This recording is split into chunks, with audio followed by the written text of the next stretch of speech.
Brad Pitt sells his Los Feliz compound in LA for $39 million, nearly 3 decades after snapping up the property for only $1.7 million from horror icon Elvira, which I think Elvira is still alive, which I think is absolutely insane.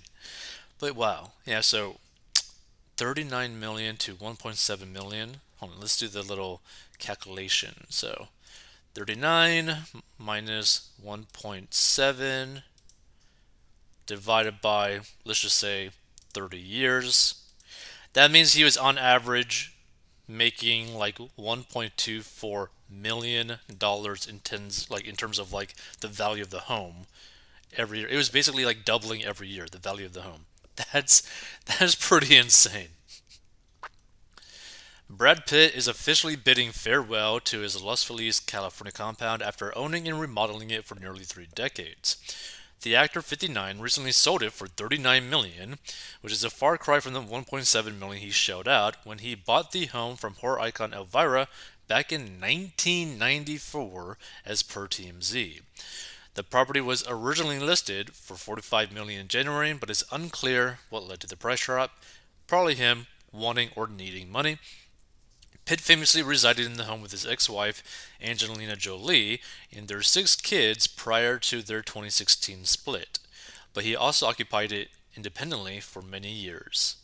The Fight Club actor is said to be making the move from LA to a 40 million abode in the small beach city of Carmel in Northern California, which I believe I have a video about that where I actually went over it.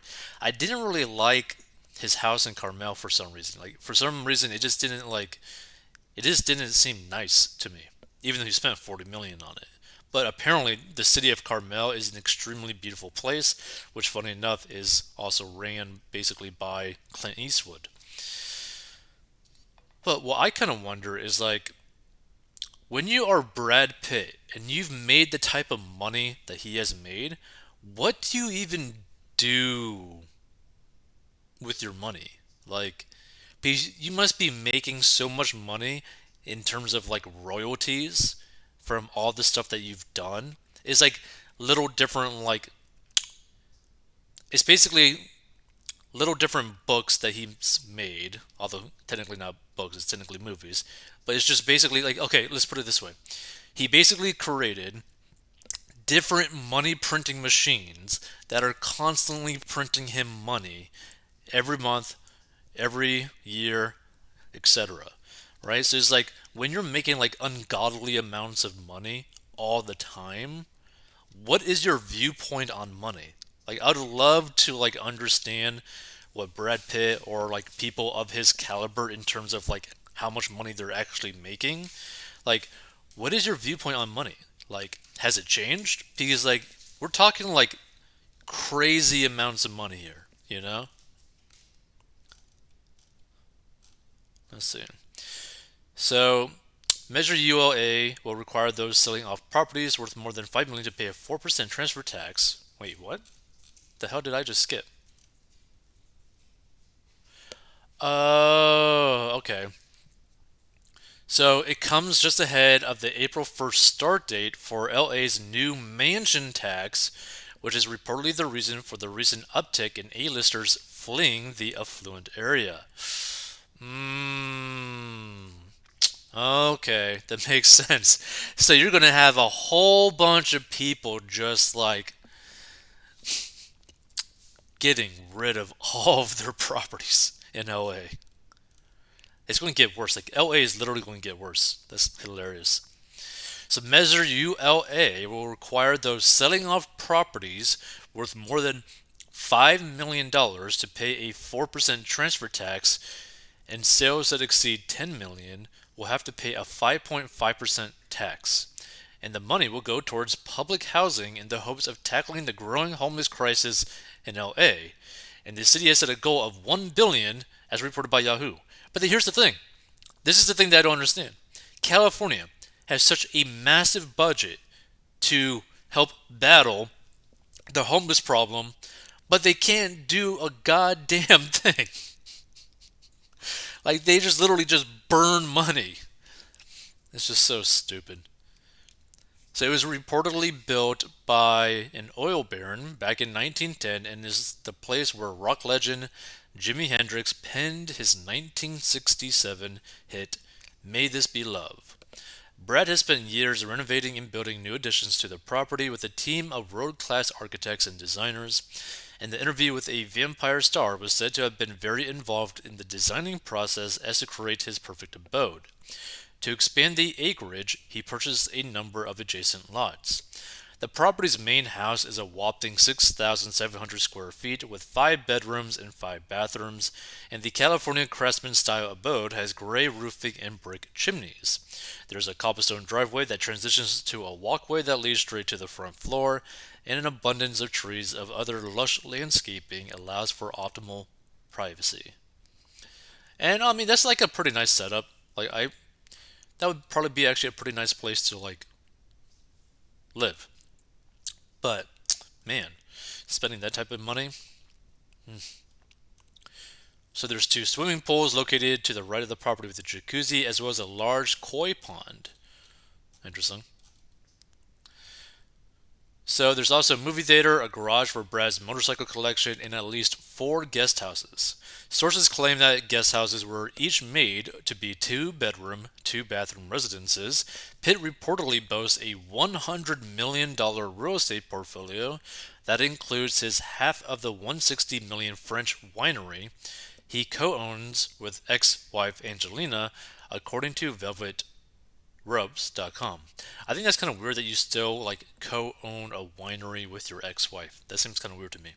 The former couple purchased the Chateau Miraval back in 2011 and married in a chapel on the premises in 2014. That's pretty cool. Pitt and Jolie are currently in the midst of a legal battle over the challenging actress' desire to sell off her portion. Pitt accused her of doing it to willfully inflict harm by entering into the sale with a total stranger, thus violating their agreement. Like, I don't get why don't they just sell it in total unless he just loves his winery. Meanwhile, Jolie slammed Pitt's claims as frivolous, malicious, and part of a problematic pattern, according to court docs obtained by Radar Online last year. Pitt has also owned properties in the Hollywood Hills, New Orleans, Malibu, and a $5 million beach house in Goleta. Which, by the way, like, I visited Cali before, and I gotta say, out of all the places in California, I'd have to say Malibu is like a really beautiful location, right? But it's also a location where a trailer home will cost $1 million because it's basically like a 500 square foot lot next to the beach. I mean, it's just crazy. So Pitt recently splashed out $40 million for his historic D.L. James house, known as Seaward, that overlooks California's stunning central coast in Carmel. It is reportedly the highest priced property ever to be sold in the area. And Pitt is rumored to be dating LA based model Inez de Ramon, 29, who split from her husband Paul Wesley last year. And the pair have reportedly been dating since November and have been spotted on numerous date nights in recent months. You know, I kind of wonder something. If you're someone like Brad Pitt, where you had his type of career, that type of attention, and that type of money coming in, are you a psycho? Like, do you just become a psycho? I mean, I don't know if he is, but like, does all of those influences just dramatically change how your mind works? Or were you already that way?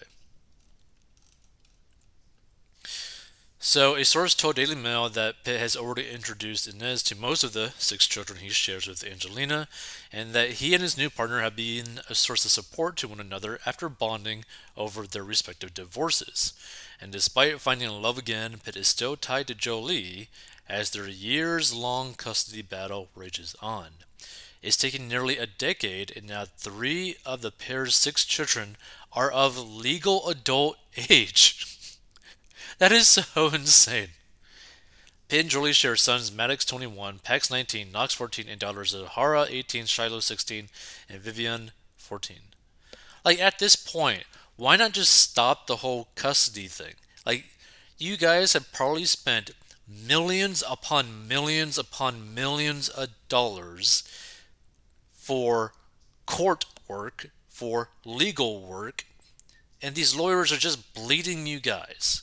Now, they're not bleeding you dry because you guys are both filthy rich, but at the same time, it's like, come on. At that point, it's just like you're just doing it to do it. Crazy.